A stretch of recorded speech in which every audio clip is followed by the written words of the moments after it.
Am I a lunatic? The answer is yes, for what it's worth. No, I have not fallen asleep yet. No, I have not done anything except messing with overlays. Yes, I am a little bit obsessed right now. We're going for the full house, baby. We're going for the full house. The final 80 of the day. We're going to do it. We really are. Let me have a look here. This is Guild Wars 2. We started 18 hours ago when I woke up with Balthazar's Brawl at 7:15 in the morning. We did Grant's game a little bit later than that. We did Melanju's matchup about 6 hours ago. And in fact, exactly almost 6, 15 minutes plus 6. What the hell happened these last 6 hours? That's insane, actually. I've basically done nothing. I tried to go to sleep and then realized I was too restless to fall asleep. And really haven't done very much else. Just been watching people on Twitch, which is kind of a big, massive waste of time. But there you have it. And Lyssa's Legions are beginning. Now, my main motivation for this, genuinely about 85% of my motivation for this right now, is because I want to show you the cool Lyssa-related overlays. Holy shit, look, there's people in chat. What's up, guys? What the fuck? Hello.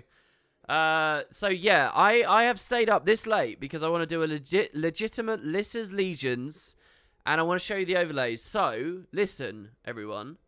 I'm going to need some crazy, fake it if you have to, alright? Just do this for me. Give me some amazing compliments and kudos on the Lyssa setup, alright? Because it's badass. It's my favorite one. And it's very rare that I'll be able to do a Lyssa's Legions, because normally at this time during the day, I'm doing IRL stuff or I'm asleep. So yeah, just before I cut to the start here, obviously, matchups just started. Sorry, enrollment just started. You guys have got quarter of an hour, as of me speaking right now, to sign up and join this. We are doing this on the North American servers right now. You can tell from my ping, 139. We're doing it on the North American servers. Currently, 4 teams have registered. Yesterday's Lyssa's Legion we saw, I think they did about 8. This is the biggest NA tournaments get. Literally the biggest they get. So, if you want to have fun, definitely try and sign up for this one's. We had a really fun setup before where some guys set up a stream chat and they were in the Melanju's matchup, and we had like a support banner warrior and all kinds of weird stuff. So if you guys want to play, if you want to have a silly, cheeky, fun team name or any of that stuff, please just go for it. It should make it extra fun. I'll pretty much guarantee to spectate anyone who has a real guild-like name, even if it's just for a bit of a joke. And yeah, and a couple of QP. Get yourself ready for the Cormiers Clash. All right, we're going to go through into it now. You're going to be on the intro stream for a little while, but it's okay, because it's an amazing intro screen. All right, so I probably shouldn't make coffee, because I'm going to want to go to bed after this soon. I don't know what I'm going to do. Well, I'll do something. So yeah, anyway, here we go. Lyssa's Legions, starting now.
I'm here. What the hell? You guys can hear me? How much have you been able to hear? What the fuck? I thought I'd muted my microphone, but apparently not. So if you just heard me, like, wandering around. Alright, hello everyone. I'm back. It's Lyssa's Legions! Hell yeah, it's Lyssa's Legions. So, thank you for all the fake gratitude and loveliness there. That was brilliant. Dead Zealot says, I watched the VOD of that guy complaining that you missed his sub, and it kind of triggered me. Yeah, I know what you mean. I wasn't exactly triggered by it, and I would never, like, try to shun someone who's done something as nice as give me Prime. But, I sort of get where you're coming from there, definitely. You know, all the secrets. You literally just would have heard shuffling around. Probably if you listen very carefully back to that, you might be able to hear something a little bit different. But yeah, so it's Lyssa's Legions, guys. Let's, basically just go straight to the tournament introduction. I can't tell whether I want to be... Not the screen. This screen. I can't tell whether I'm hot or cold right now. I'm in that weird place where I'm a little bit too tired. But it's okay, look. We're getting the progress done. So, Lyssa's Legions starting in 6 minutes here. We're just waiting for this to roll on through. So, we'll wait for that. And, yeah, let me re-establish the rest of the window here. Actually, if I just close it and reopen it, I think it works perfectly fine. Yes, it does. Okay, good. So, yeah, we're just sort of waiting around, figuring out what we want to do. What's changed with the overlays since the last one? Very minor things. I can't actually remember. I did some very, very minor changes. I think I looked slightly more into performance again because we were having the weird encoding thing, which is basically actually turned into me turning shadows and heavy reflections off in-game, which don't really matter. Look at that, 16 teams for Lyssa's Legions. Perfect. 16 teams with 5 minutes remaining. So, yeah, this is NA Prime. NA Prime going toe-to-toe with EU Prime there, actually. Both of them have managed to get that 16 sweet spot, so that's very good. Yeah, so it was mostly performance, and then also on this screen here, I've slightly changed the way some of the overlays work for me, slightly, but not in any kind of really major capacity, so you guys don't have to worry about that too much. Obviously that screen's broken right now because we don't have a screenshot because we're still just starting it out, but yeah, so oh, that's some good art there. I love that, the look of that woman with that spear. So yeah, that's it. We basically get to chill out a bit. Now, there is some news on the subreddit right now that I'd love you guys to go check out. Now, I can't tell you I'll go upvote it. I think that's brigading or whatever. You're not allowed to do that. But there was a tournament announced by Roy, and it is, I think, the biggest PvP in terms of prize pool. At least they're saying in the comments here that this is the biggest prize pool there's been since, like, the Heart of Thorns stuff, which was a while ago, obviously, right? So, yeah, there is a tournament called Miss Challengers. It's pretty exciting, and I was actually asked to cast it. So I did say yes to casting it, so you're going to be seeing me do that. So my practice goes towards the monthlies, but also this to a certain extent. And because I'm sort of vaguely associated with it now, I feel like I sort of should push it a little bit as well. So check out that Reddit thread. Listen, guys, if you're at this stream, it's because you care at least a little bit about PvP, okay? PvP is proper sneered on and stamped down over on the subreddit. Like, pretty majorly. Very few people will be interested enough even to click that thread. They're not going to care very much. If the people, and again, I'm not asking you to do that, however, we have barely anyone watching us right now, but even if you guys went there and showed your support to that thread, you would already well over double the support it's got. It's been live for 4 hours, and it's got, like, nothing. Despite the fact it's, like, a thousands of dollar prize pool. $2,000. Is it 2,500? Yeah, it's $2,000. So it's an extremely good prize pool. Considering there's nothing in its league for 2017 or 18. So it's good, but basically nobody seems to care. And isn't that just sort of the way of it with PvP at the moment? So, yeah, if you guys want to go support that thread, again, the link is in chat. All you have to do is just click it. I posted it there. And see what you think. Yeah, enrollment, you got 3 minutes as well if you're still going for Lyssa's Legions. I really want to see one of these flick up to 32. Do they fill out? It doesn't say anywhere. I'm going to go to Wiki because I don't actually know. These are the things I actually need to learn, right? The weird, like, inner workings, wrestling with the user interface stuff. Automated tournaments. 5-man PvP events that occur 3 times a day. It's 4 times a day, actually, isn't it? So is Wiki wrong on that? Anyway, You can win qualifying points as long as your team is in a certain ranking. Yes, higher placements give you higher rewards. So, the dailies. Registration opens 15 minutes. 4 teams must join for a tournament to begin.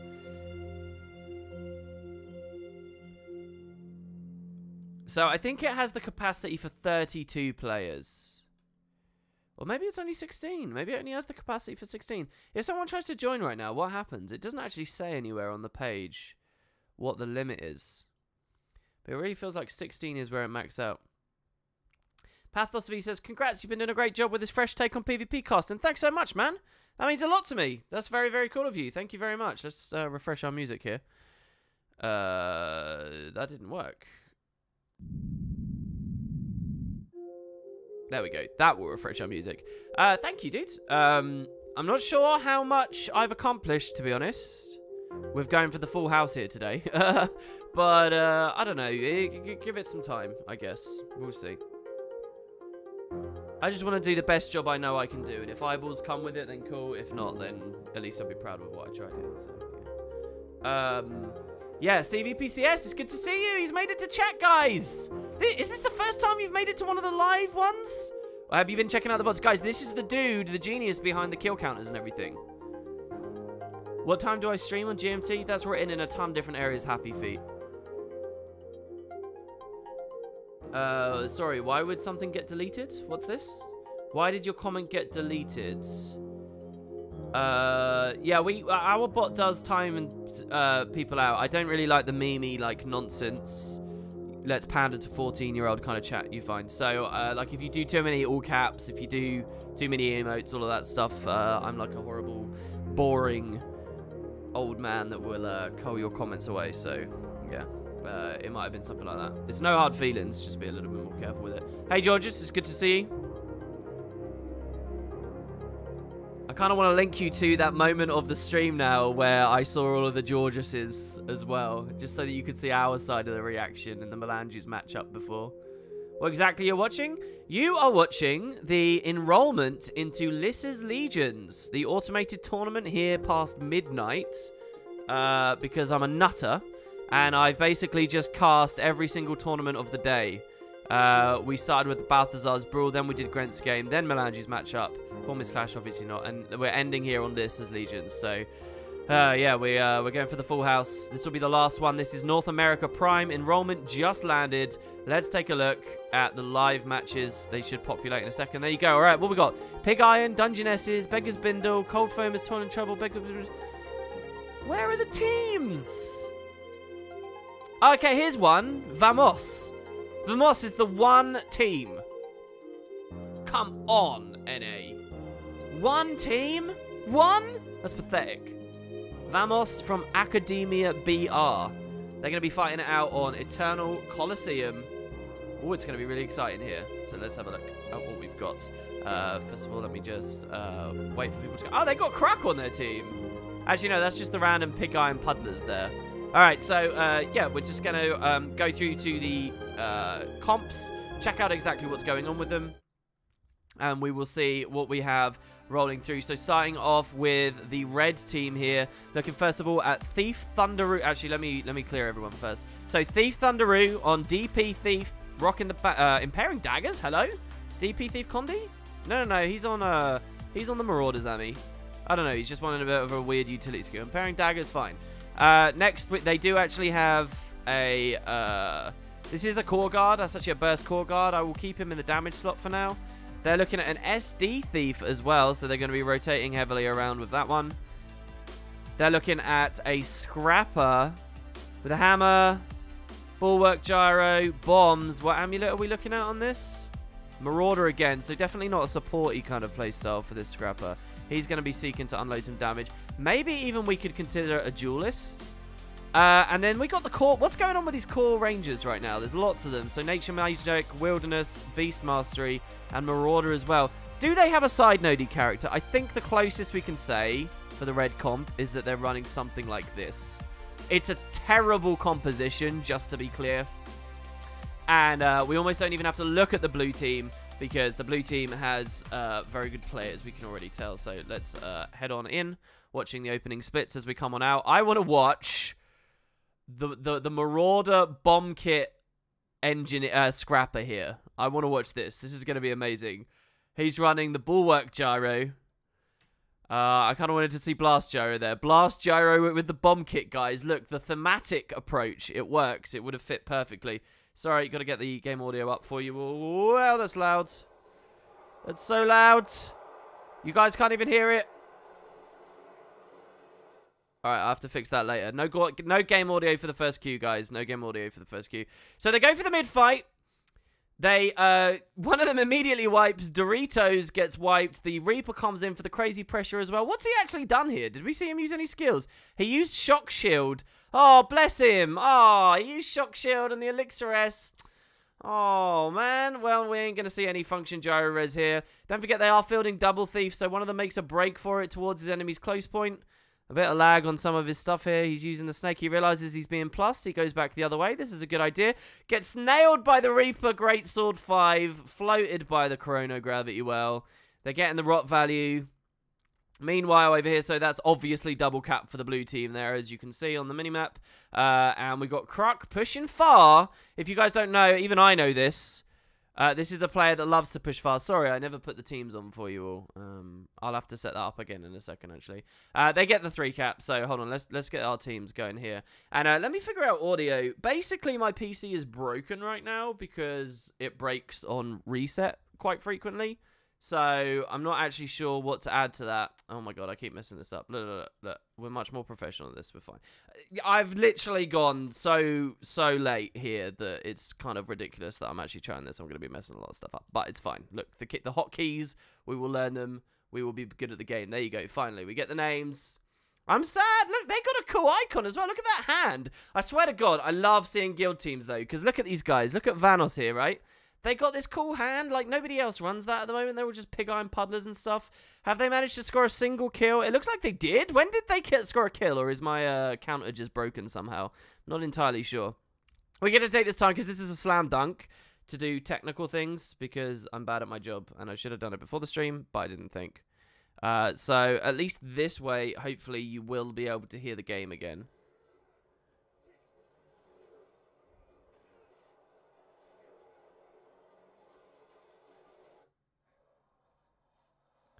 We're going to get this, guys. Don't you worry. Don't you worry. Oh my god, it's totally not working. Wow. What output did I just put that in? The ROG. Yeah, I did put it in the ROG. Let me just completely unload this then, maybe. Oh, there you go. I got it. I fixed it. I'm a genius. It's okay. I fixed it. So there you go. You got audio, guys. You got audio. A little bit loud, but you do have audio. Okay, cool. In fact, also, let me turn it down slightly. I know that this is really shitty for the start of the tournament, but what can you ask for? It's the middle of the night. All right. So there you go.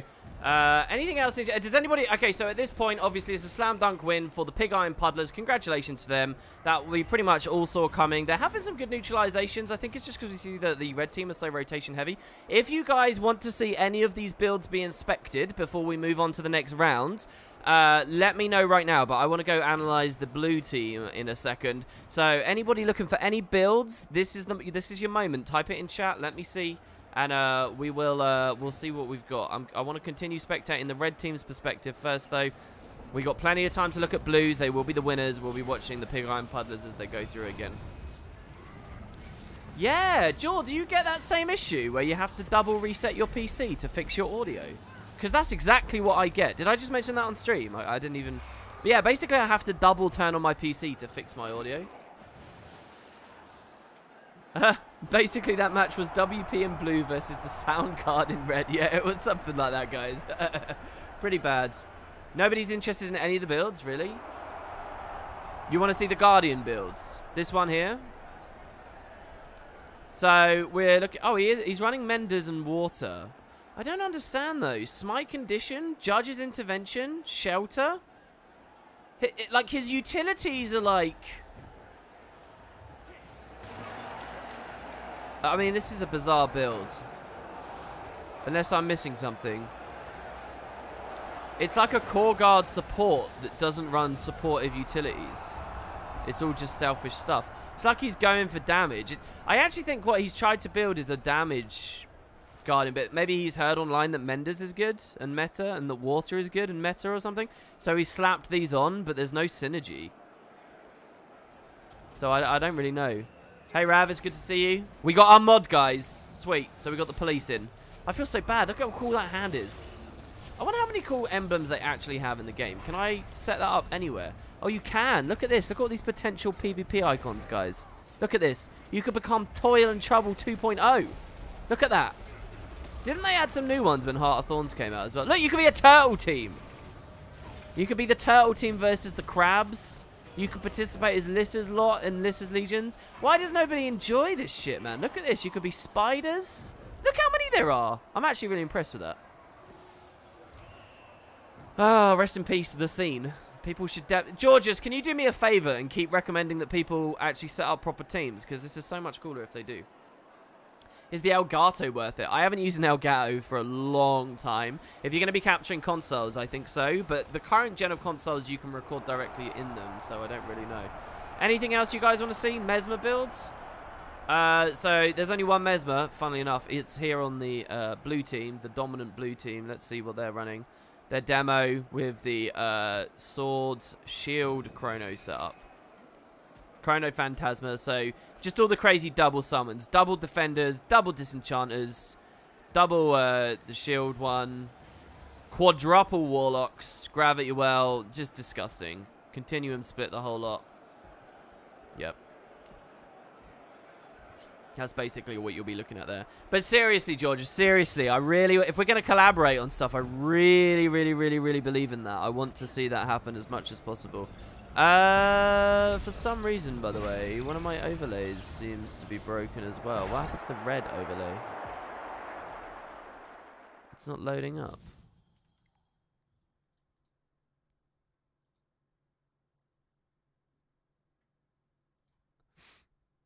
Everything broke. Somehow, there you go. It's back. Everything broke. So, there you go. There, we see the end of the game. The Pig Iron Puddlers taking 20 points. Tons of kills. It was not a real game whatsoever. 20 kills. 3 from the red team. I don't know how they got 3. Unless our kill counters are bugged again. Because I'm 1 pixel off. And if it has bugged, it will just be because of 1 pixel. But the Pig Iron Puddlers go through to the next round. Let's take a look at the tournament here. And let's go and... see what we're up against. Actually, hold on. I do want to look as well at the comps. So, let's just load the blue team in very quickly.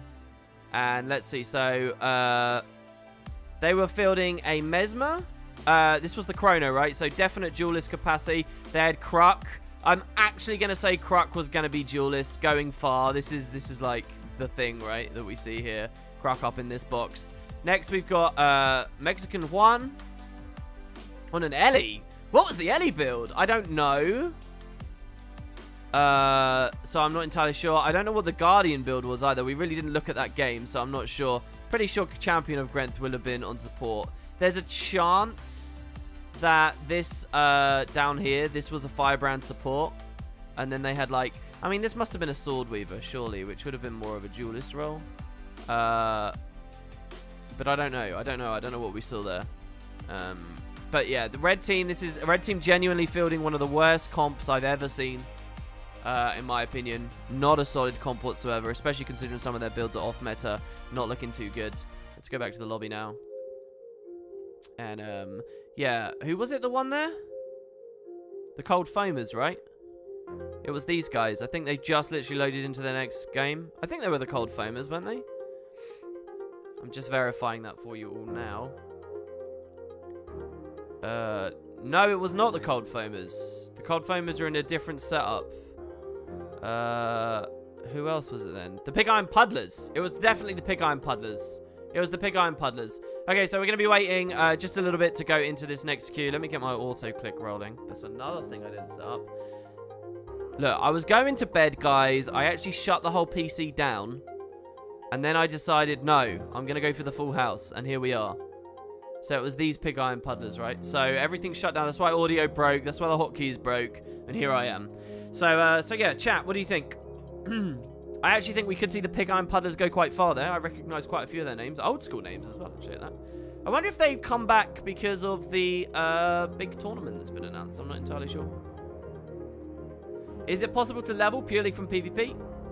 Oh, you're not asking that. You're pointing that out. Yes, that is true. It is possible to level purely through PvP. He's absolutely right.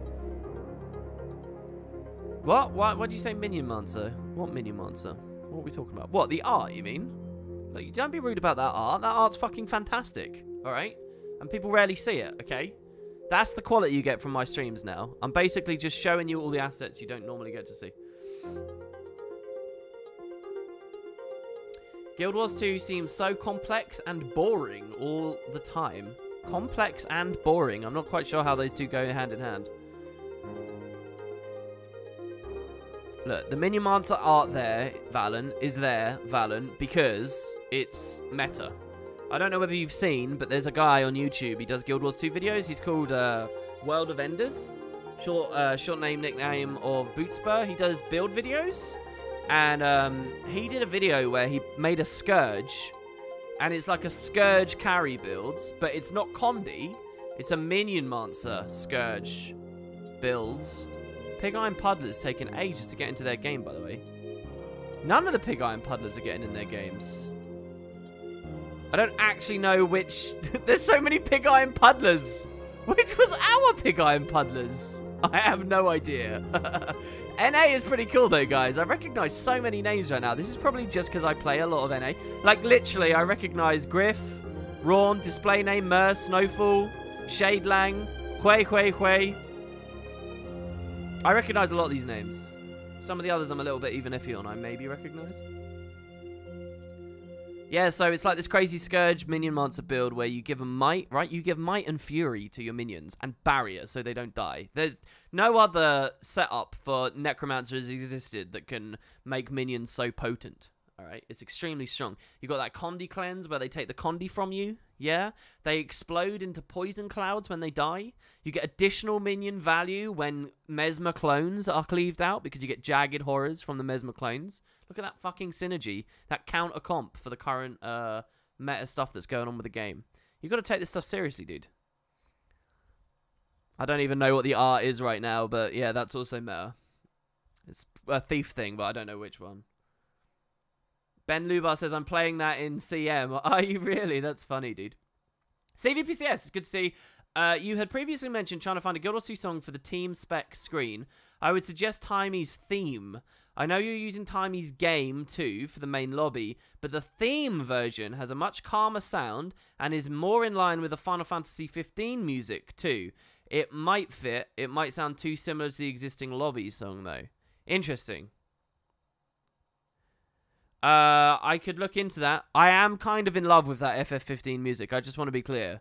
Just so that everyone's on the same page right now. I love that FF15 music. So you're on a pretty steep hill to climb back up. What's going on at NA? This is actually taking so long to progress to the next round. In all the tourneys we've done. There we go. There's one, finally. We're just loading out. I don't even care which setup this is, whether it's the same group or not. We're just going in on this, guys. So let's see what we are running up against. I messed up the keybinds again, so you'll have to give me a second here. We're waiting for the stream to no longer lag out. Okay, so we do that. Now we do this. Okay, so yeah, we're the Pig Iron Puddlers versus the Dementists. This is not the same Pig Iron Puddlers we saw earlier. I'm guessing we'll see those a little bit later on. Let's move on down here, though, and start having a look at the setups. They're opening the game with a Scourge right here. El Grandioso Maestra. We don't really need to see the specifics of this too much. We get the gist, right? They're going to be in the damage slot. We're also looking at a Hollow. I'll also leave this in this slot at the moment. He's on Sword Shield, interestingly. Which amulet is this? Okay, he's running Paladins. Could be kind of side heavy. We'll see.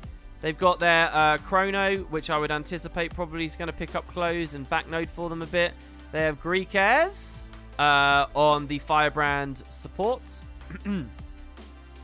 And last but not least, they have a Core Guard doing the bursties. This Core Guard here, Rob Day 7 on the Valkyrie amulet with Link Shrooms. Okay, so pretty interesting. And I would actually say that this last Guardian, maybe we can say will be a bit more +1-y, a little bit more roam heavy. If we give them that, if that's actually how they end up rotating, it's not too shabby. It's not too bad. Let's go in and watch how they go. Again, this is the Dementis versus the Pig Iron Puddlers. Let's watch the opening splits here. I'm going to keep an eye on this core guard as they begin. I'm going to hope that he impresses me. 0 kills for either team. Let's see how they run. We've got the Mesmer picking up close and a Thief picking up close for the Dementists. He comes around the side. He probably takes a look over towards his opponent. Mid-fight engages. Norwich pushes the note into it very hard. Remember, this Hollow is actually Paladin, so that's perfectly fine. Core Guard goes for some pretty basic damage here. He's immediately on the Scourge. The 10 burn. Where the hell was the 10 burn from? Nice Greatsword 3 as well. No, the overdodge. That's such heavy punish. That is not good. He has to go all the way up. He doesn't even take the time then to get decap. We've seen that the Dementis Thief has rotated into this mid-fight very quick as well, by the way. But it doesn't look like... yeah, and so by doing that, he's actually started to swing it. We can see the Pig Iron Puddlers are going down. The Dementis having a ton of damage already. Let's look back at our Core Guard friend who's finally re-engaged. But again, they've actually lost 2 kills already here. He should basically be bailing out. He's got a lot of boon spam on him. He pops a renewed focus to make sure he's not punished too hard. His Mesmer friend, though, yes, he's a Chrono. I know you can face roll on Chrono, but that's not a good idea to get the ire of 4 opponents. He goes for the bailout. He can't cleanse that burn, though, and he does go down to it right at the end from Omni. That's a horrible place to go down as well because of the rot. But the res comes in. That's blood as well, so extremely quick. This Well of Blood's going to pick him up, even though he doesn't have anyone standing at him pressing F. Nerf that, please, ArenaNet. Why are you still buffing it? That's pretty insane. So, nice little bailout we see from the Pig Iron Puddlers, and why did he stealth there? What? Hello?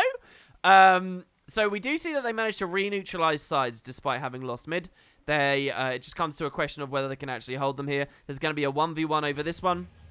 Actually, that's a Mesmer mirror. We're not going to watch that. That's going to take ages. Looks like the Pig Iron Puddler's still desperate for the mid engage. They do have a free casting Scourge. He's just laid in that pressure off of the side of the node. He's got a pretty meaty wall to get through in terms of this Hollow and an enemy... yeah, there is an enemy support resustaining them there. So it's going to be very attritive. I would rather take a more valuable fight over what is already neutral. They do get a lot of pressure down, though. The enemy Scourge, the Scourge for the Dementis, blue Scourge, is about to go down. He's on 4% health. They don't quite get there in enough time. This Scourge is CC'd over the edge.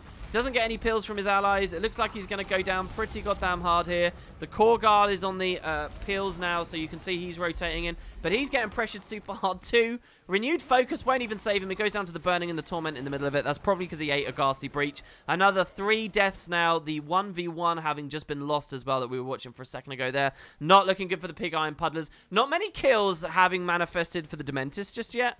But they have genuinely had a very, very dominating show here. It's because they let these reses go through. Look at this. This is insane. The Dementists should probably pressure these bodies a little bit more. If they'd done that, they would be snowballing in front of their enemy spawn already. They would have had so much value off of that.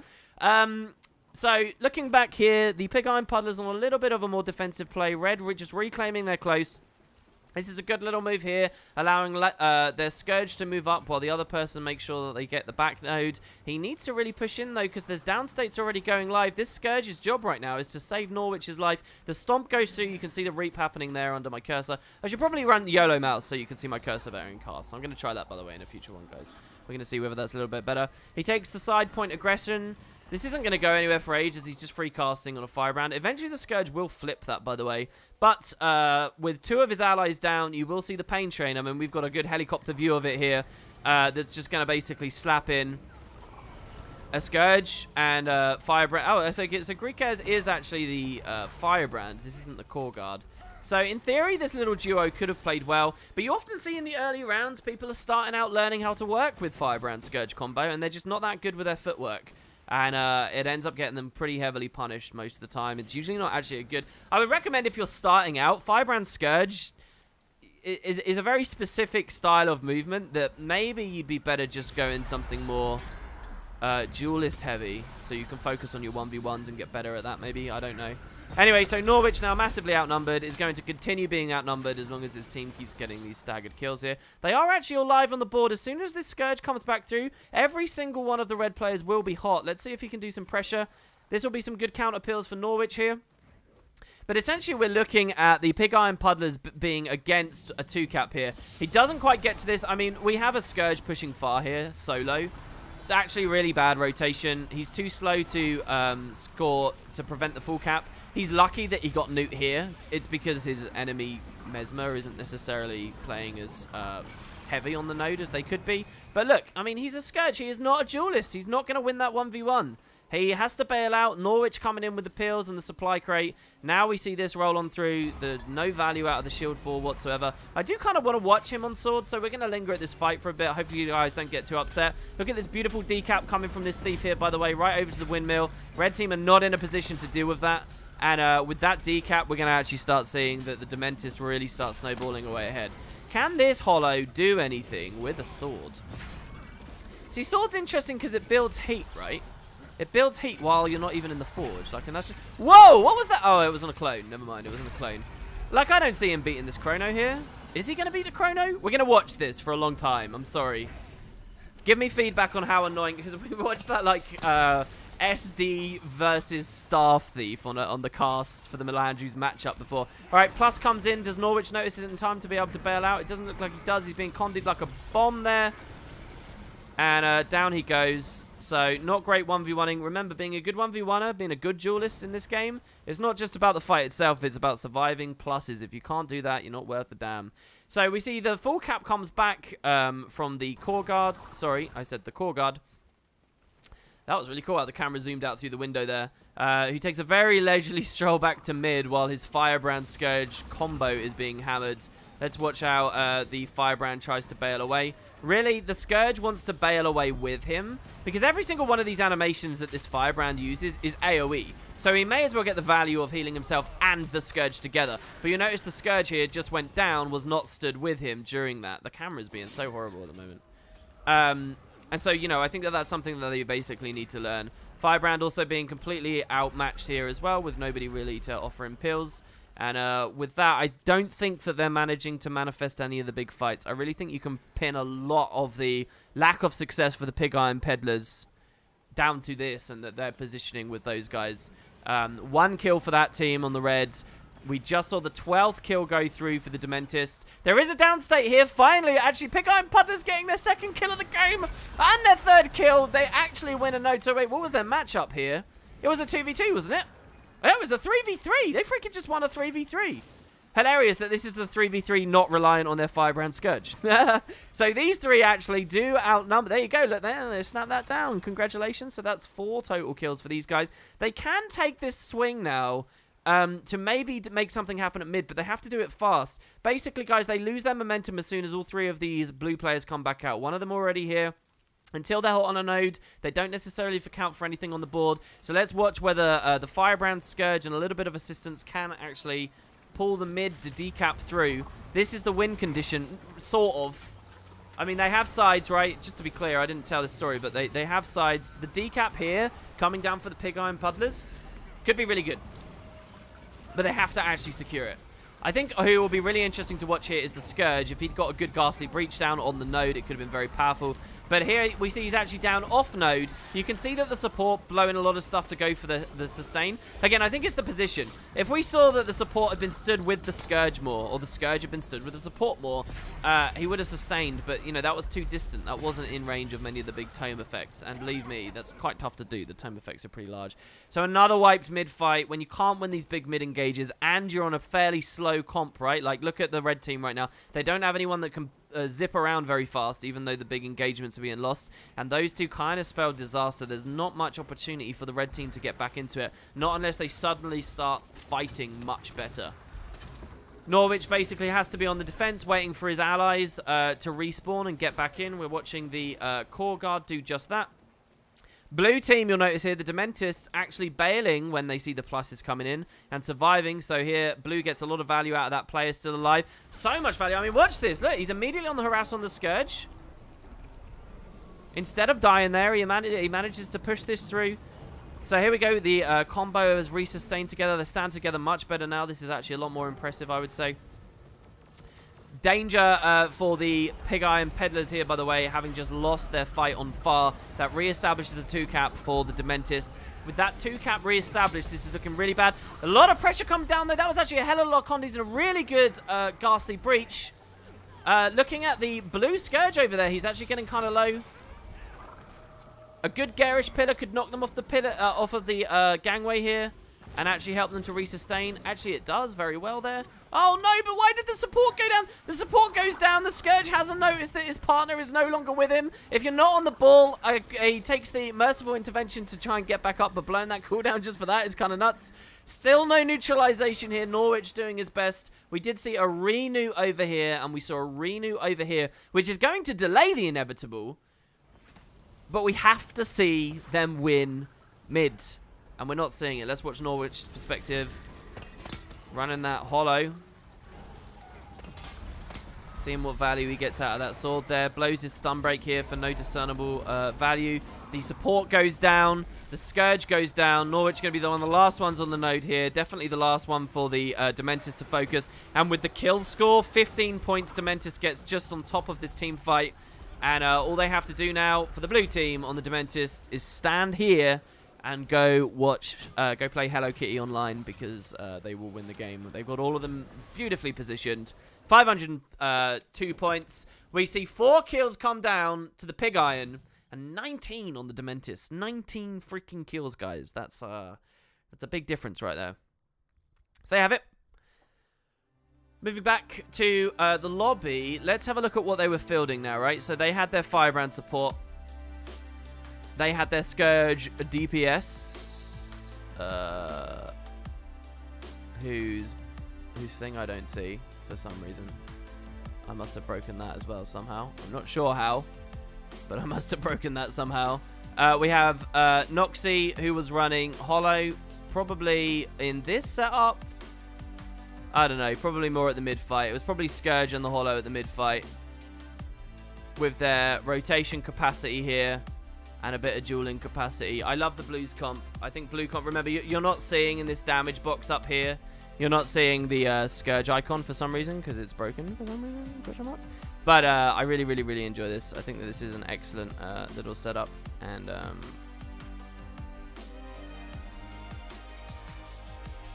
should be some way that I fix that, but whatever. Yeah, I think that's very good. Let's go back to the tournament lobby now, and let's see what we got going on here.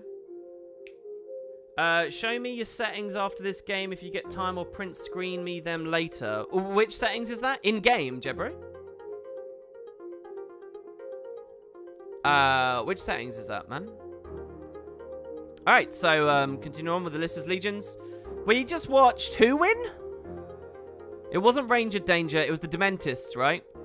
It was probably the top ones. It was probably this setup here, because this is the most recently popped queue, right?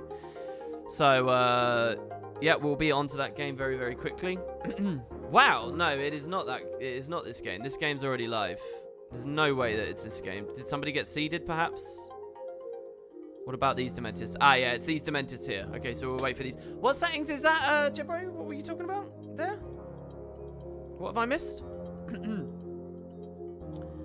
Thank you. It's good, isn't it? Lyssa's Legions is a cool tournament. I really wanted to do this. The reason I'm up at like 1:30 in the morning is just because I like this specific background.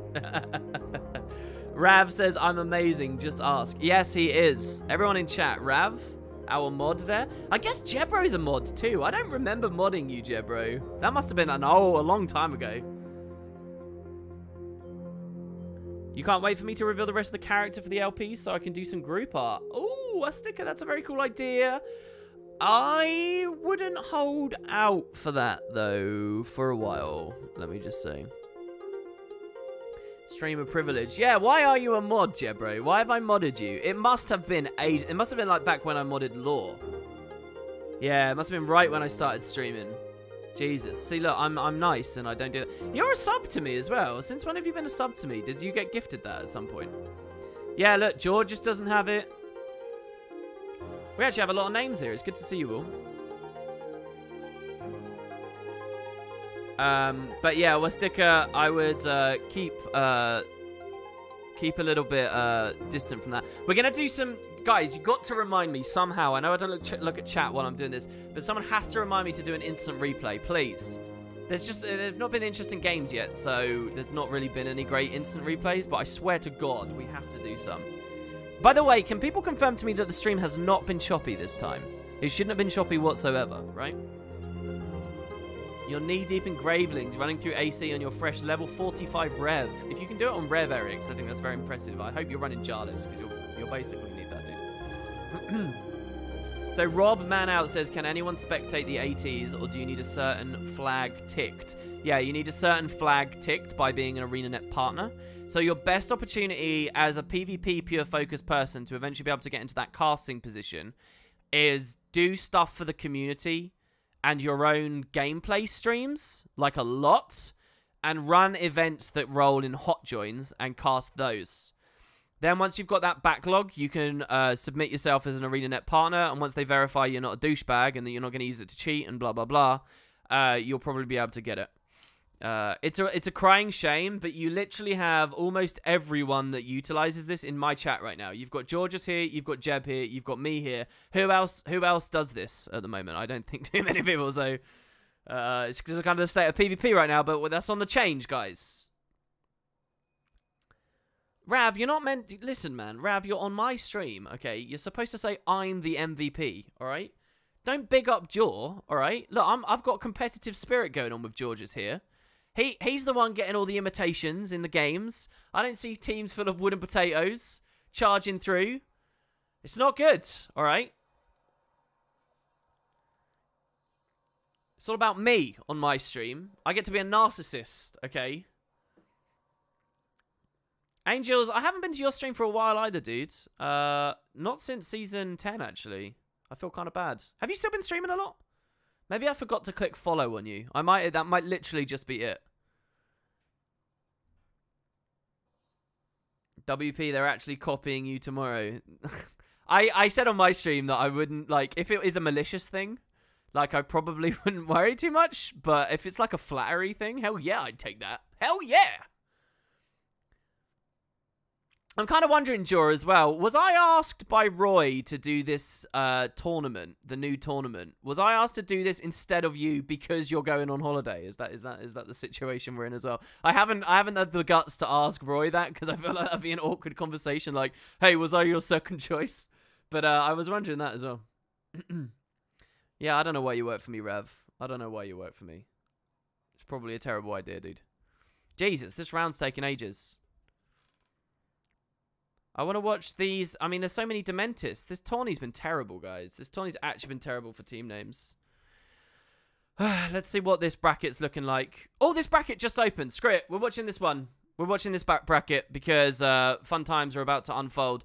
So, we're going to be looking, guys, at Beggars Bindle on the red team versus the Dementists on the blue. Let's have a little bit of a look over at the comps, starting with Reds. We have a Chrono, who I will mark... okay, so he's actually got Portal on his bar, right? So I'm pretty sure that we're going to see this Chrono is taking his close node. We have a Thief on SD. Not very inspired, but there you go. We have a Druid. Very duelist-heavy comp already, so the Druid could push far, perhaps. We have a Warrior as well. I mean, seriously, very... I mean, we're going to see a 3-point game coming from the red team right now. And then lastly, they've got Royd here on the Hollow, who can maybe unload a bit of damage and pressure elsewhere on the board. No formal support. Yeah, pretty split. Meanwhile, let's have a look over at the blue team. First of all, they've got their own Druid. Actually, this is a Soul Beast. Interesting Soul Beast. Taking a little bit of a look at their amulet. They are on Marauders. With these specializations here. So that's their Soul Beast. They have this Guardian. It's reading as a Guardian. That's actually a Thief. We'll update that in a second. We have Noodles on Hollow. And I can't click that. Whatever. Wow, everything, literally everything has gone wrong here. It's fine, guys. Let's go in game. And let's watch the Beggars Bindle team, I think. Let's watch Beggars Bindle as they go out. Because we know exactly what comp they're running. Reasonably well fielded. And they're going to be going up against the Dementists. Not the Dementists we saw in the previous round, but a new Dementists. Immediately we can see, by the way, that a little bit of crossings going on the roads. The Dementists do actually send 2 guys to far. They managed to bait a little... sorry, one guy to far. They managed to bait a lot of aggression. If EU Wind Trader can actually manage to not die here and hold the attention of 3 Dementis, this will be a really nice play here for Beggar's Bindle. He does pull at least the Druid away, so that's nice. But we missed a big kill going down here. Red, despite the fact that they were a little bit outnumbered, got the huge burst going down there on Magic Noodles. What amulet is Royd on here? Because that was some crazy damage. He's demo. Okay, fine. So he's... wait, he's not fully standard. He's not running Iron-Blooded, is he? Oh, he is running Iron-Blooded. He is. There you go. Sorry, I just didn't see the active effect for a second. Yeah, so I don't actually know where that crazy damage came from. That was pretty good. We see Reds managed to take that point, as we would expect, obviously, because they'd managed to split the blue team so much. Royd going to be kiting around here, trolling 2 of them. That's excellent. And like I said, 3-point game established immediately from blue, right? They've got their duelist holding mid. They've got another guy pushing far. And then they've got the rest of their guys invested in trying to flip this back over here. Watching their Mesmer in their mirror match, actually, right now. Oh, that was a really meaty chunk down there on the opposing Chrono. Oh, and another one that was so huge. I'm pretty sure that was the Echo of Memory Phantasm that crit it from all the way across there. Those shields do not mess around, guys. And the actual win there, even though the kill never goes through, the win there is that they are forced to bail off of the node. They get neutralization. That's looking like a double cap swinging in for Beggar's Bindle with 2 kills going for either team. The blue team, the Dementis do actually manage to get a little bit of value out of grabbing a boss in the meantime. But the fight takes to the road just in front of Keep. 2-cap has now flipped. So the beast that blue scored does give them a little bit of a buffer in the lead, but that is going to quickly close down unless they manage to neutralize and incapacitate this 2-cap, which they might not be able to here. Their roaming thief really blinking all over the place, and it's screwing the camera up because, hey, NA ping. We're actually going to see these guys aggress one another. That was an excellent little jump dodge there. Oh my god, on the Bassi return. Oh, Jesus. I'd love to see one of these guys go up to no port here. So that little fight over there could go either way. The more important thing, though, is that Red is losing here with their Warrior going down and their Mesmer extremely pressured. He takes the portal out. Actually, he missed the portal. Oh, brutal. He pressed the portal, but I think he was slightly out of range. The portal times out at the worst moment. This was really nasty. If he'd ported just a little bit earlier there, he could have bailed himself and the Warrior out. But that doesn't land, so now we actually see that the Dementis take their 2-cap, and they've been doing excellently on far. The Druid v Druid matchup. I'm going to do one thing in response to this, and that's type a ton of Z's in local chat. We're not going to be looking over there unless some kind of a plus comes in, which actually, by the way, we did just see. After gaining the momentum of the mid-cap fight, we do see that the blue Mesmer comes in to plus our Beggar's Bindle friends. And he's taking big pressure. Really should have been kiting around a lot more heavier than this right now. Going back to the node again. What a mistake to make it. Get up onto the rock, mate. Go around the sides. Actually, he survived, so who am I to speak? He has managed to survive, so that's fine. It's been equalized into a 2v2, but with the Druid so low at the start of it, it's more of a staggered engagement than anything else. The res attempt does come through from the Chrono. He lands it, covering himself with the Distort, so that's very good. As a Chrono, using Chrono Phantasma, he gets so much illusion spam, he's going to get those really long distance Distorts to be able to make those plays. And the 2v2 will continue there for quite a while. Looking back towards the Roamers, who are just countering each other. Actually, no, hold on. So, we have a decap attempt going in front of the Hollow. He gets the Bassi proc. That's beautiful. He doesn't care about the static discharge procs here. And now, basically, this guy can just troll this around. He doesn't actually have to fight here. He doesn't have to try and win this. It looks like he got some major damage, though. Noodles is on demo, right? He's not like freaking Zerk, but he got chunked so hard there. I would never expect this Thief to win this, for what it's worth, or even need to play that aggressively. He just wants to hold it neutral until his allies get in, which is exactly what we see here from Royd. It's Royd's job to get onto the node, make sure that they stays neutralized. Indeed it does. Eats a Prime Light Beam, but it's not a big problem. And he should have a little bit of an advantage there. Obviously, we've got more blue players incoming as they've just managed to swing this fight over here. Getting excellent rot value on this Warrior who's not been having a good game so far. And with that, once again, sides still falling in favor of the Dementists. I think we're going to see that Beggar's Bindle really start struggling from this point forwards. Especially now that Dementists have map control. They can start looking at those beasts. And look at the stagger, right? We've got one guy dead here. We got this Hollow in no position to actually fight or aggress any nodes in a real way right now. And the Druid forced to back node constantly. He's not been allowed to leave this node at all because he's always had Dementis players coming into his face trying to pull their teeth out in a nasty way. Nobody likes the Dementis, guys. So, moving back over here. We do see a portals established. but I doubt that's going anywhere useful right now. What the Chrono's probably seeking to do right now is get to mid. He doesn't have a blink to go up the side there, but he's probably trying to get to mid so that he can put some aggression, then port back and do some kind of a swing play on his close, which he really needs to, because if you look at the minimap, tons of blue players, loads of the Dementors are huddled around there. Let's look at this interesting situation over here as well, by the way. Got a very classic side node matchup going right now. Spellbreaker versus Druid. He's popped the Winds. Running Winds is a little bit more common now because Surging Runes have been removed, so not everybody's on Signet of Rage. You would expect Rampage. The reason you go Winds is if you're aiming to be a little bit more team fight heavy. And we've not seen him really have those situations. I wouldn't run Winds with this comp myself, but maybe they know something that I don't. They get a brilliant plus by it. Obviously, we all saw here this SD Thief sealing that 1v1 out. You saw a textbook situation here for Beggar's Bindle. Really nice play. A 1v1 is engaged for a long time. SD Thief Roma comes over, wins it in their team's favor. So that's brilliant. Crazy blinks going on right now. His Sword 2 port is in a ridiculous location. I don't actually know how he got his Sword 2 down there, but fine. Just basically throwing pressure and mobility aggress onto the enemy Roma. And again, we might see Beggar's Bindle do get their 2-cap back, but they got a big buffer. They're about half of the points of the other team. We do see that the kill goes down. We've been seeing some excellent plays from this SD Thief here. Really running circles around the opposing one. And now basically they just need to clean up this Chrono. The Chrono on the res. We don't see it because freaking he blinked away. Chrono is res. Zombie Hyperdrive gets rezzed. Magic Noodle goes down in exchange. But if the res player now can maybe make some pressure, we could have seen something really nasty there. We don't. Finally, red team caps mid. That's excellent. Looking back over here at the far point for Beggar's Bindle. After that really nice plus, what's actually manifested here? Nothing, it seems like. Nothing at all. We would have expected him to hold that and then taking some juicy 1v1s. But top cyber athlete, the Spellbreaker, has not been able to hold it. Is this guy a Soul Beast, by the way? Is he even fighting against a Druid on this side? This looks like a side-noding Soul Beast. It is!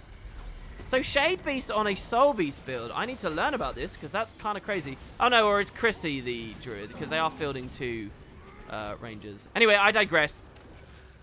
What's important here is we do have a 3v2 in progress and we're hoping that red team wins this quickly because they don't get much value out of this 3v2. The longer they try to zerg this and no kills even manifest. And actually right now I'd say that there's been some top kiting going on by the blue team as their players continue to sustain. Now they get their third person in. Confusion on in the run. A nice port out here. Do either of the other players go for it? They do not. He takes the port. If there could have been some kind of res... If he hadn't gone down, again, there was some team portal potential here for Beggar's Bindle that really could have thrust them very heavily into the spotlight for this, but I think they've just about missed them on a few different occasions here. Finally here we see the Beggar's Bindle Ranger is able to leave his close point, but in doing so, he's had to leave his hollow back here. Roy did just secure a kill. He got a lot of rot value out of that as well. They do have respawns, which they'll be watching to 2 respawns that just got wiped here at Keep. They'll be looking to reclaim that. I guess the story now for the red team is watching how their Roma can secure a quick cheeky decap under the nose of a respawning blue player. He does do that because the Dementors opt to go out of the wrong gate. Pretty nasty. This Druid here focused far too much on that far point harass, not even watching his close. Pretty rookie mistake there. Another 1v1 establishes. This is Chrono v the same Spellbreaker on Winds of Disenchantment. I think that will take a long time to go anywhere. What does Beggar's Bindle need to do to stay in this game? Well, there are 2 beasts at play. If they can find the time to grab those while keeping aggression on the nodes, that would be really good for them. But, I mean, I'm not holding my breath because every second they spend aggressing something that is not one of these caps and putting pressure on the opponents, keeping them in combat, is really bad. Great matchup here for red, though, right now. He kind of wanted to hollow leap in that, you can tell, because he didn't want to get stolen to or whatever. He wanted the nice early start, but then he realized he actually wanted decap for as long as the thief wasn't coming in. So I think he just opted to utilize it as a blind field. Again, another amazing plus. I love these pluses. Mwah, it's beautiful. So he manages to swing that 1v1 extremely quickly as well.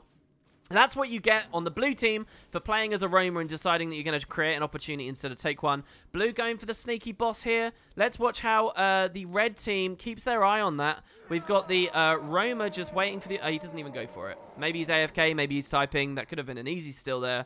And again, that could have sustained them in it a little bit more.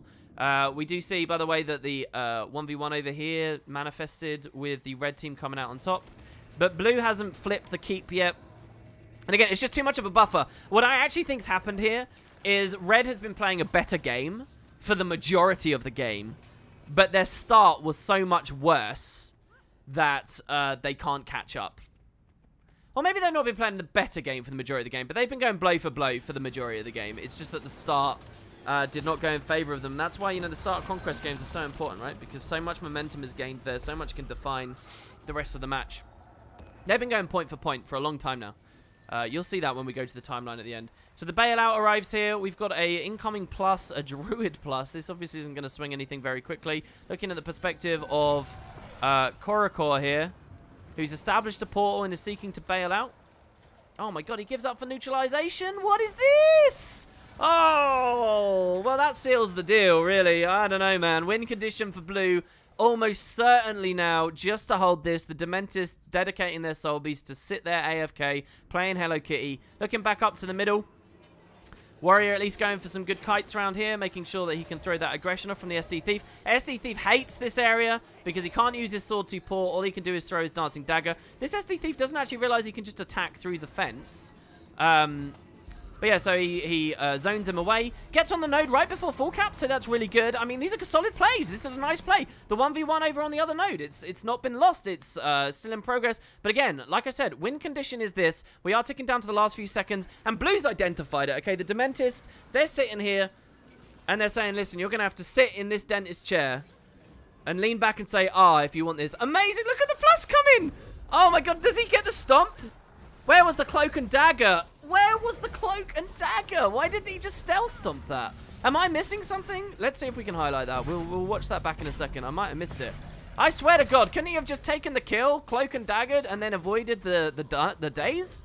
Wow, incredible stuff. And yeah, okay, it really fell apart there. As soon as basically I said they were going blow for blow, they no longer were. I maybe missed some plays there. Well ran from the Dementists. What are we looking at kill-wise? 14 kills for the Dementists, 8 for Beggar's Bindle. If there was ever a game that demonstrates kill momentum you gain defines Conquest, it's this one. I think that we're looking at the ratios pretty much perfectly line up there. Looking at MVP top stats. Wow, not even top kills here after all those meaty pluses we saw. Maybe we were just lucky. But look at how, like, these are parallel, right? These lines aren't like, there's no trend until here, where these guys bottom off, and then we see the beast take them a bit more. So, yeah, it's just a bit of an unfortunate start here. This was really the mess up. Fun game, certainly. Let's look at what the comps were. Actually, no, because this one was broken, wasn't it? No, I don't think it was. So, hold on. We had the Hollow. Yeah, I don't know. Blue lost that.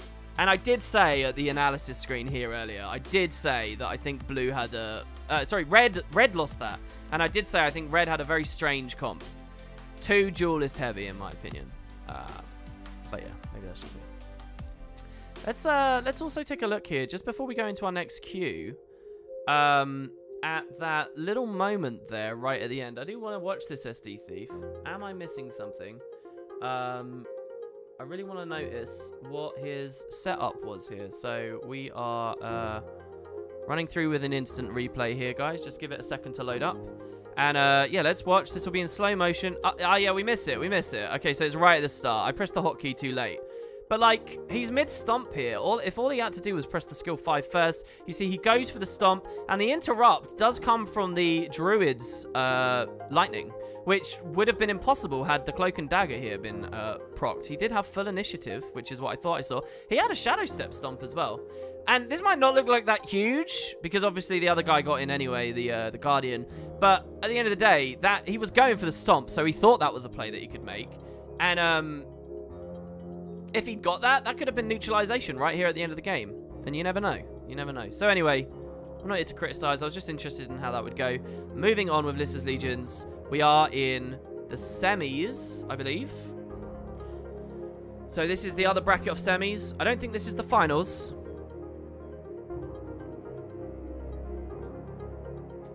We're looking at the Dementists going forward to take out the Pig Iron Puddlers. And I don't think we've seen the Pig Iron Puddlers yet in the tournament. We have seen the Dementists, though. Moving on. Let's see how it looks. First of all, for the blue team. So, yeah, here we go. They got their Hollow. All right, let's just say he's picking up back node, right? Let's just say this. Let's start off with that. They have a Druid who could be pushing far. They have a Rev now. They've actually subbed a Rev on. I'm going to say that's more of a roaming role based on this comp. They have another... Okay, so this is Soul Beast. Soul Beast damage here. And then they got Chora on the Firebrand support. Moving over, we have Firebrand support represented on the red team as well. I think. Yeah, he's running... well, let's have a look at his build for a second here. No, this is Condi. This is a Condi build. This is Condi. Wow, okay. So they actually have Condi. Maybe that was a ton of burn we saw before. We're looking at Rev v Rev in the Roma positions here on this one. Sunkissed Peaches picking up the close point with a portal on the Chrono builds. We're looking at a Scourge taking the mid-fight as well. Lots of Condi pressure. And Kralis here on a Selly Ami. Selly Swords Elementalist builds. Really crazy. You could even make that matchup there if that's a little bit more of a duelist. Very interesting matchup here. Lots of Condi pressure, to be honest with you. Let's see whether one of the Dementis can actually get out of this alive. Watching over on their side right now. We're going out of the opening gates here. No, frigging, see, look, they swapped. They did have a Rev, and now they've swapped it off again. I don't know who it was that was thinking of playing Rev, but now they've turned it off again, so we don't get to see who that was. And that's kind of messed up our lobby a little bit. Watching over here, we've got Scourge hiding in the room. I was wondering where our camera was there. He's hiding in the room, watching so that he can bring the pressure down a second later. I guess Noodles is going to be looking to soften them up at the beginning. They get a lot of aggression. Wow! I see where the burst is coming from now. It's the Soul Beast. I love Serana's build. We saw that Shadelang was actually sustaining quite well in a 1v1, I think, before. Look at the damage, that 5k non-crit worldly impact there. That was mental. Look at that wiping mids. So cool. Pulls himself up as well. And straight away, we see the Dementis are going to take a really nice 2-cap here. As long as they can actually make sure that this cleave goes through, and I think that they will. They've got their Scourge in position to basically just pressure over it. Look at that, look at that. Did they get the value off of both of them? No, Chura is forced to actually go for the stomp on this one. And yeah, so mid secured. And the rotation back to close to prevent Kralis on the aggress was excellent as well. Let's watch this, Soul Beast. Soul Beast versus Selly Weaver, guys. That's what you're watching right now. So, bad play with the node. Oh, fine, I guess he held it. Was Kralis in Obsidian Flesh, maybe? I'm so curious how this 1v1 goes, so we're just watching it, alright?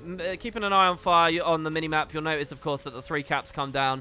Dementis actually having a much easier game than we've seen before in the previous round. Basically securing mid. You can see their positioning over here as well, watching for the respawns. The Ellie's going to lose this. The Ellie's going to lose to the 1v1. Look at this greatsword damage. Look at this 20 might. Oh, I love it. He desperately wants to be on his bow right now. Cleave through the stairs, actually. Oh, the knockdown. The smoke scale knockdown right into the greatsword too. Also beautiful and hideous as well, because I hate friggin' that stuff from Ranger. But there you have it. So Kralis actually manages to bail out. So there's some strength on that Elementalist as well. Selly, Weaver actually been able to bail out despite quite a lot of aggression. Over here, by the way, we can see that one of the Pig Iron Peddlers is being rotted unnecessarily, perhaps auto-attacked. Actually, I think he's building CA there on the body. Basically, we're seeing some Scourge-style gameplay on that one.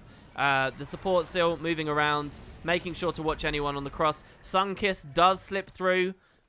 With this, we can see a lot of aggression come up onto the Soul Beast, who's left completely twisted in the wind, has no support from any of their allies, and will get pretty much insta-stomped. That death allows the red team to rotate quickly over and perhaps score some kind of a neutralization. We've still got 45 seconds still. Stillness comes up.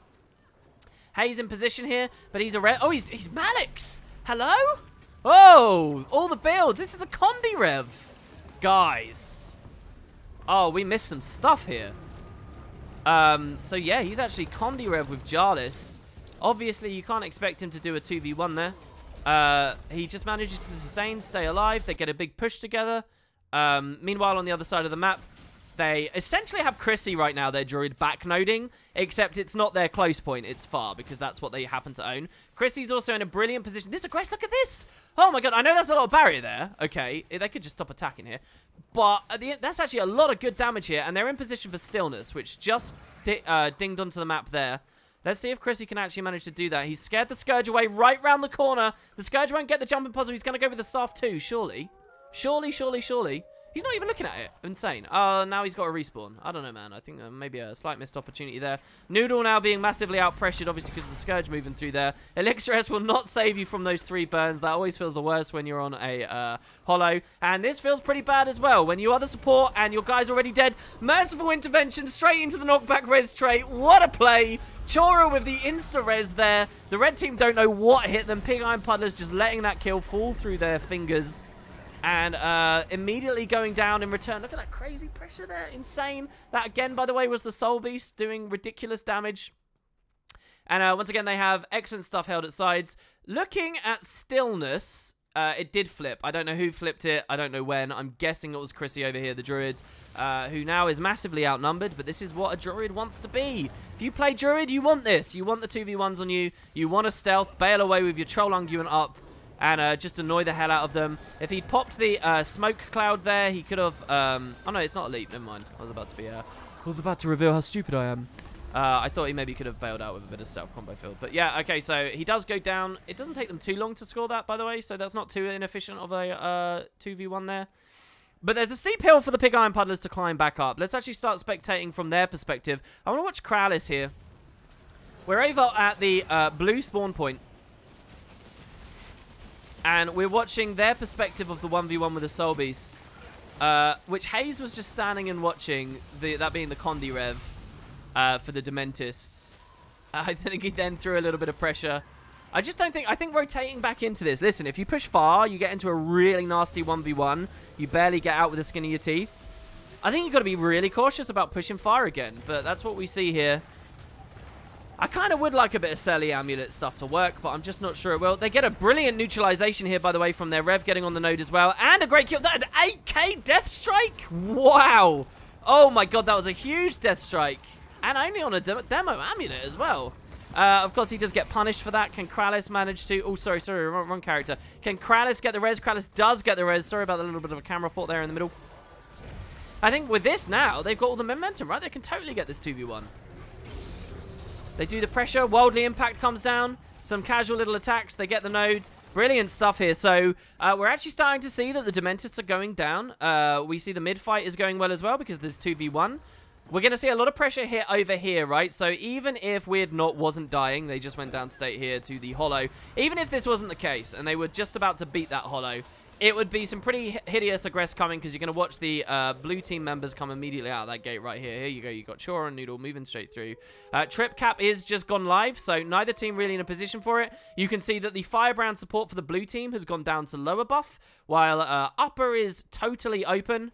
It's extremely important that any of the Pig Iron Puddlers get to Trank right now. This Rev was the only one in position to do it, and they did not see the play. So all 3 nodes now are actually going to flip out of their control. And with that, it could be pretty nasty. Even worse, this Rev didn't take Stillness as a denial option, right? Like, they could have picked up Stillness just to make sure that the blue team weren't going to do anything. Here you can see Serana's Shea Beast immediately on their eye on it. We could see a dirty knockback here. Are you ready? Are you ready for the point-blank shot to win the game for the 6 cap? Here it is, guys. Here it is. Oh. Oh, come on. You blew your load too early, man. No one wants that. You got to tease it a little bit. He just goes down straight away. Well, there you have it, guys. With that play there, the Rev missing that, I think we do see the Dementists go through with plenty of kills to afford them a pretty luxurious, comfortable win. I don't really think they had to try very hard when they had so much more kill potential on the board. 20 kills to 8. Congratulations to the Dementists, who go through to the finals now. Pretty sure it's the finals. So, yeah, let's go back.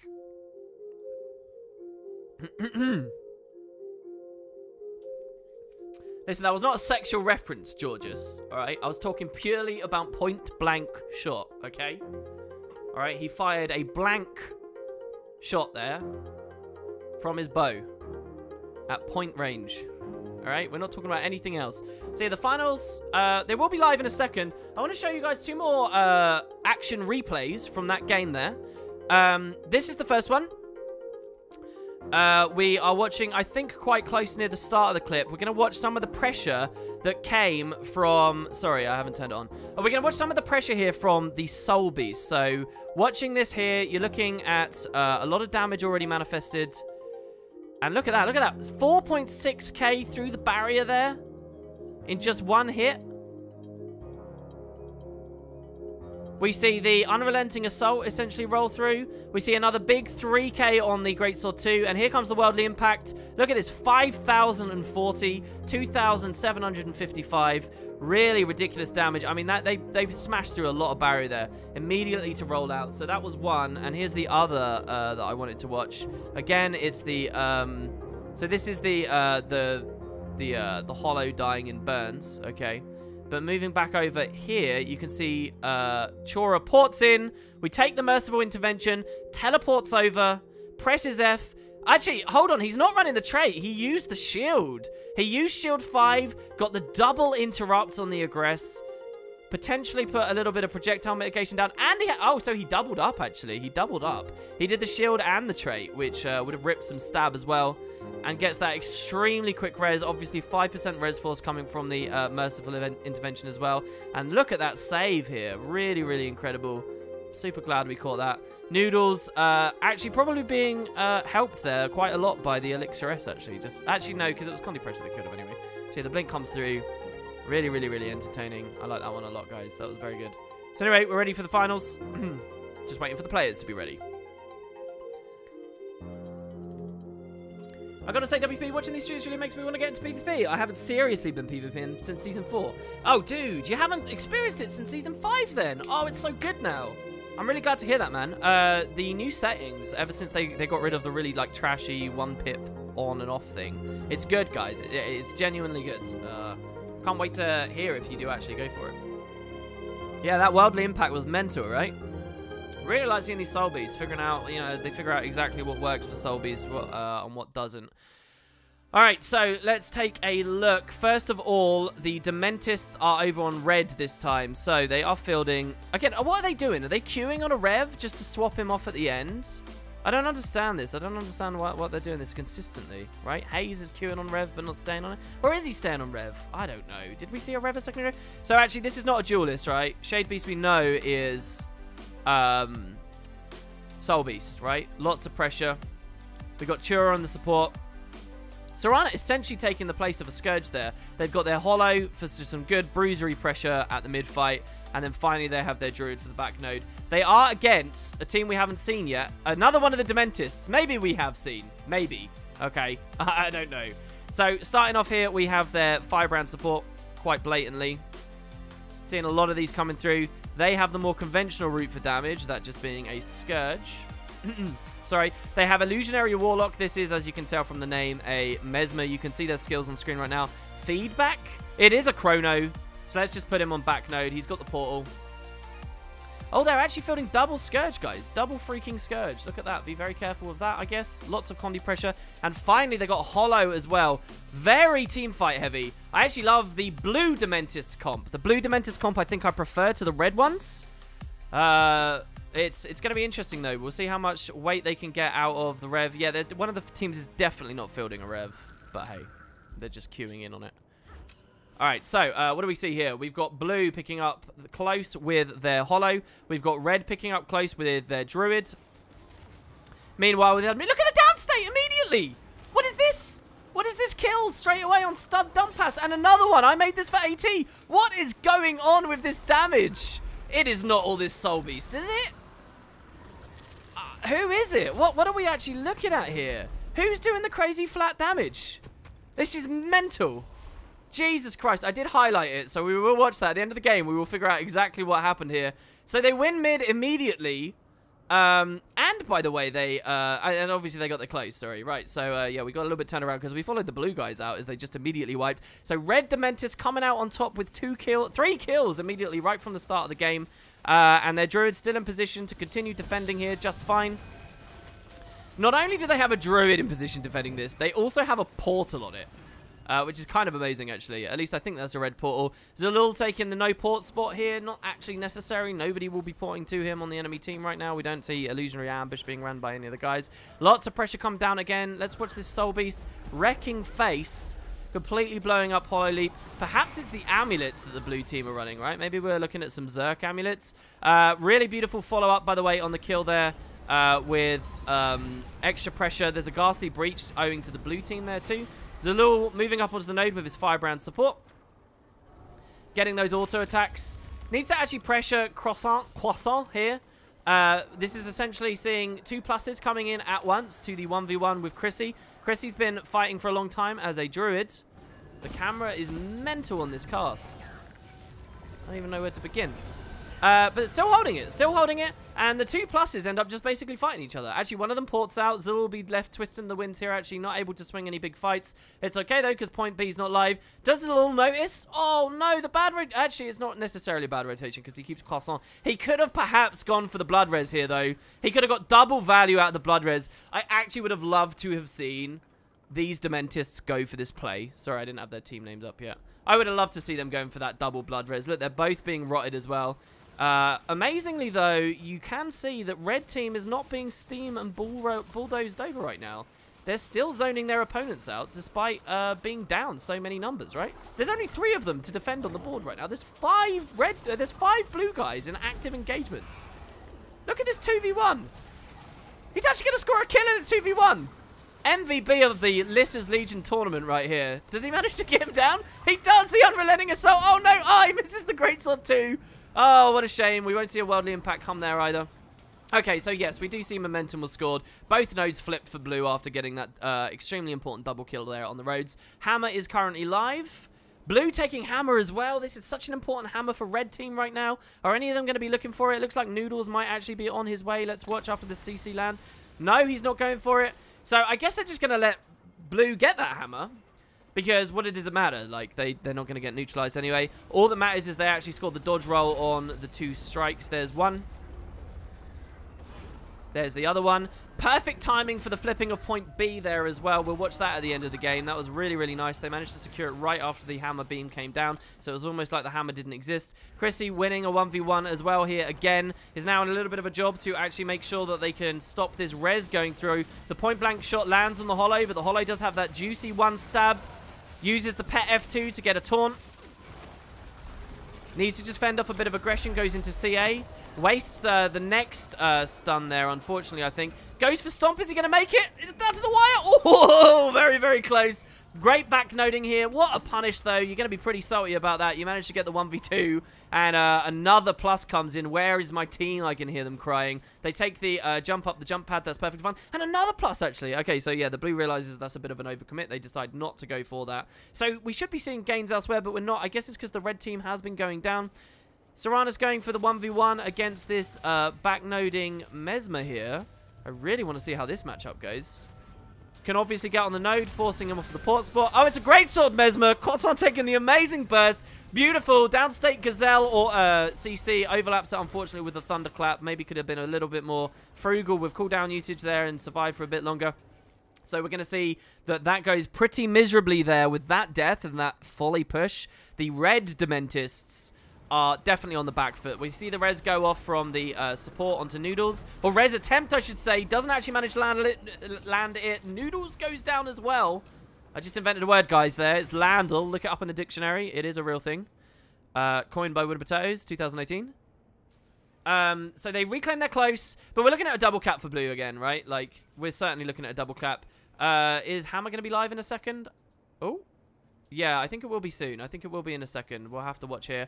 A very close 1v1 right now. Very close. And actually, we see our Soul Beast does go down on that. Probably went staggered into the start of that. There you go. Cause installed. Charging the laser. I guess that's in 30 seconds. I need to learn that just a little bit better. We're almost there, guys. We're almost there. Our practice is starting to pay off.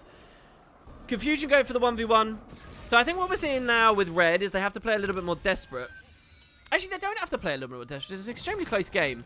But I think we're seeing that they're trying to split lots more small engagements rather than big fights. Which is a bit weird because they won the first big fight extremely well. So we will see, right? They are currently on the back foot. They've got about a 100-point wedge to go for. There's the hammer port. We see blues flipping it again. Red is almost just ignoring these hammers because by the time they come into play... they're essentially not, you know, they're not losing any value from them. We see that point A is going to flip. Confusion already to recap that as fast as possible. A little bit more foresight might have been able to avoid that.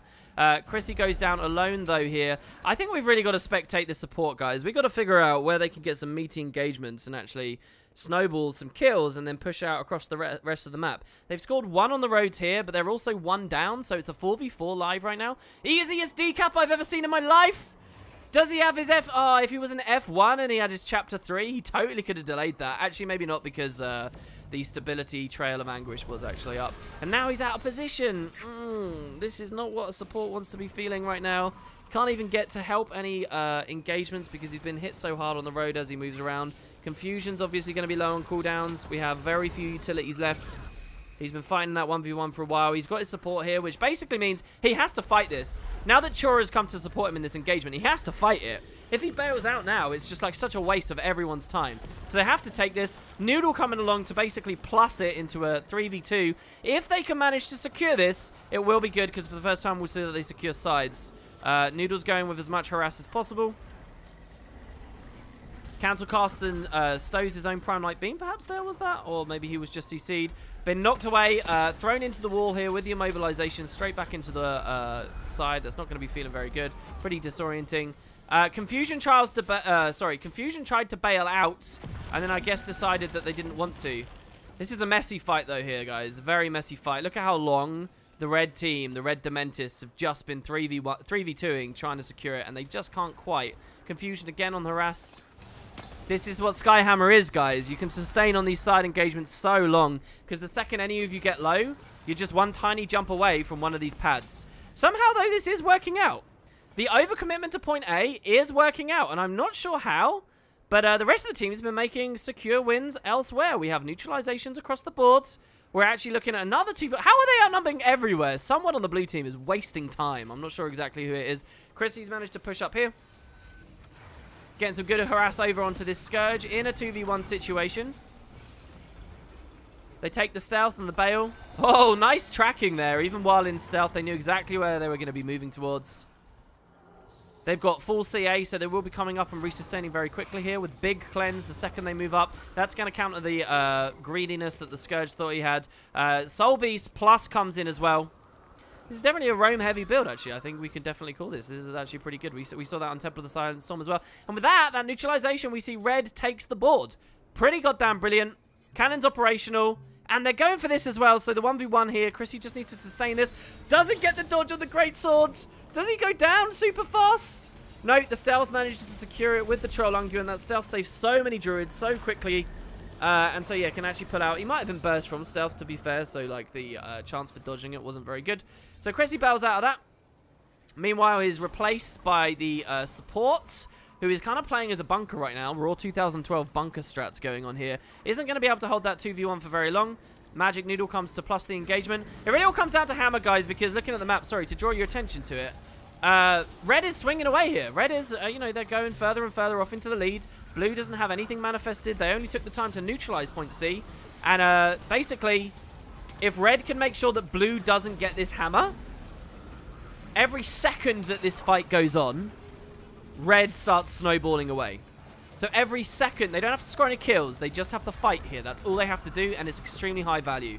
But they are losing it, so they lose their support. That means a lot of sustain's going to go down. There is a rally race in progress. We got Serana down, and we had one of the blue team members down. More blue invested, though, of the Dementis, and they are actually going to secure that. So that double neutralization is extremely key for the blue team. Let me ask you this, guys. Who is going to win this game right now? Have a genuine think about that. We're going to see neutralization across the board, and a lot of opportunity. There you go. It did land, for Christ's sake. Well, a lot of opportunity for either team to get the map state back. All 5 players alive at once. We're going to be looking at a lot of different engagements. First of all, Confusion getting slammed down in the 2v1. Doesn't manage to bail out. That's really bad. The Scourge rotating off as fast as possible. Is going to look to swing the team fight against Chrissy, who's also very low. Looks like blue is in a position to get their double cap here out of this. I don't really see any opportunities for red. Noodle's actually managed to claim this. The Soul Beast rotating around, basically just chasing the Hollow. If he manages to actually secure that kill, That will be huge for the red team. They do manage to get it, so this actually represents some potential to swing back through the map. They do have the buffer, so they have the time to get one of these nodes down. It just depends which one they decide to go for. Looking back towards the support, who I think is going to define where the actual team fight is more than anyone else. Let's see where they can get towards. They're scoring maximum rot value off of the blue hollow Dementist, by the way. And their positioning on the map is such that they know there will be no kind of cheeky res. An attempted self-res going on from this hollow. Noodles notices it. He's having none of that. He immediately goes back to pressure. But that brings the fight all the way back to point C. This isn't what the red Dementors want. They don't want to be fighting back here at close. They wanted to secure that kill and push through. But kind of masterfully here, actually. Almost because of the self-res from Hollow Leap there on the blue team. He pulls this combo of players back down. And now they're just going to troll and kite around here. Hammer goes live again. Status quo victory currently landing for the red team. And with his victory in mid as well, actually, that neutralization, that's pretty goddamn huge. I would expect blue to win this. Confusion doing amazing. Look at this 2v1. He's been mowed, but look at this 2v1. Look at the health of his opponents. They are so low. He even forces one of them to bail out in a portal. And it looks like he might get full cap. Confusion going for more damage here. He could get burst very hard by Illusionary Warlock. He manages to evade it and avoid it. The hammer is live. Let's see who went up to it. It's going to be a 1v1 here. You got Chora. Perfect positioning this time, actually, I think, from Chora. All he has to do is stand here. By standing here, we know that he's not going to get killed. Actually, mind you, the burst comes from the Greatsword Guardian. Ah, no, he doesn't land it. The Greatsword Guardian burst doesn't miss. We see that a lot of these whiff in the ATs. We see a lot of them whiff. And from that, sustaining the hammer with 2-cap going through, we do see that the red Dementists win, and I'll draw your attention to the fact that the red Dementists win with less kills. Just through playing on the map a little bit better, they win with less kills. You notice that at point A here, by the way, which is blue's close, they owned it for vast lengths of time on the map. It was only about 50% into the game that finally some harass started working there for the red team. But red managed to hold these other ones fairly well. And I think they actually played the hammers super interestingly there. Just ignoring them, right? Just keeping their cool and knowing, yeah, we can ignore that hammer. It doesn't matter, mate. It doesn't matter because we don't have any nodes right now anyway. And that's a scary position to be in. What, 2 hammers in a row where you don't even have any nodes? But yeah, essentially by doing that, they just basically made the blue Dementors completely waste their time going up there, you know? It's a good game, good final. For Lyssa's Legions, I certainly enjoyed myself. Let's go back to the lobby now. I want to watch a couple of highlights there. Just to see what we had going on.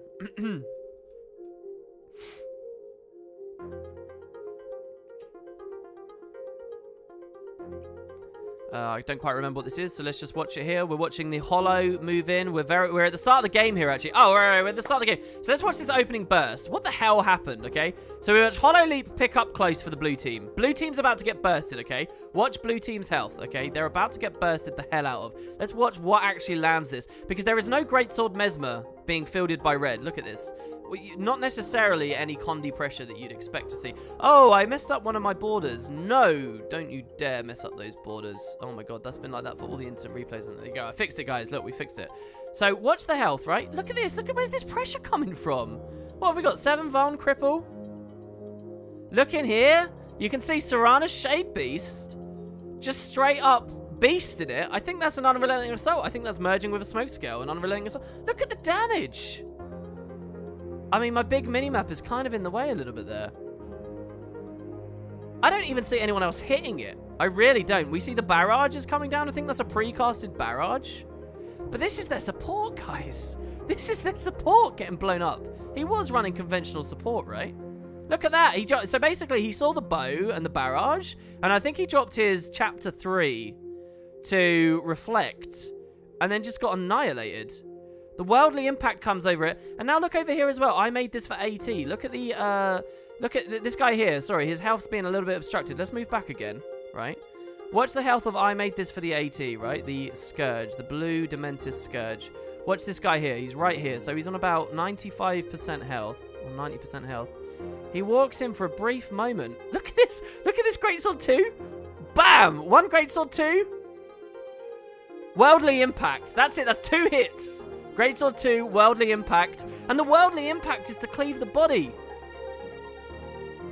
just absolutely nuts there, guys. So watching the whole thing in full, this is the opening to the mid-fight. You don't expect that coming from a Soul Beast. You really don't. This is what you expect from, like, Mesmer Rev combo. So really fun to watch. It's nice to see, like, a different flavor of something going in and making it to the finals. But look at that. And we see 2 kills go down for the blue team straight away. Yeah, pretty goddamn nasty. So anyway, that was one. The other replay I wanted to show you all was this one here. Again, I don't quite remember what it was. What's the game state? We're about a third of the way into the game. We have the mid fight ongoing. It's just more pressure, right? Look at, so Illusionary Warlock here is getting bursted. We know this is Greatsword Mez, right? So he's going to be squishy to a certain extent anyway. Serranus jumps down after him. We're watching Zalul in the meantime. He goes for the... Oh, was this a highlight to see if they... Oh, I remember. No, I remember. This is... we're watching the Hammer. Yeah, so watch this. Okay, so I remember what this is. So, Hammer is live. You see this big strike? We have to go back a little bit further. Okay, so the node is neutral. Little play here, guys. Red is fully capping this node right now, right? They're about to zone the blue team members off. This is the last blue team member. He's left. So, Red is getting the cap here.